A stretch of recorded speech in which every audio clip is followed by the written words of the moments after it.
কে মানে কোরআনের কথা? এখানে আছে যে ব্যক্তি সুদ খায়, কি খায়? আরো আসতে বলেন।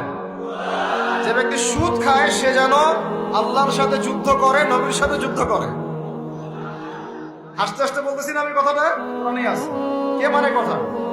কে মানে? নবীজি বলছেন সুদ যে ব্যক্তি ছাড়ে না সে যেন তার মায়ের সাথে জেনা করে। এগুলো এখন কে কাকে বাস করবেন? এগুলা কে শুনবে এই কথা?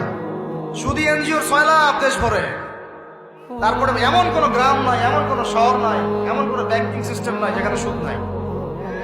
নবীজি বলছেন আমি সুদের সাথে সম্পৃক্ত 4 শ্রেণীর মানুষকে অভিশাপ দিয়ে গেলাম। নাউজুবিল্লাহ। আমাকে বুঝান তো, নবীর অভিশাপ নিয়ে কেউ জান্নাতে যাবে? হ্যাঁ, নবী কাউকে সাল্লাল্লাহু আলাইহি ওয়াসাল্লাম যদি কাউকে অভিশাপ দেন ও জান্নাতে যেতে পারবে? এত সহজ? নবীজি বলছেন যে সুদ খায় আমি তাকে অভিশাপ দিলাম, যে সুদ দেয় আমি তাকে অভিশাপ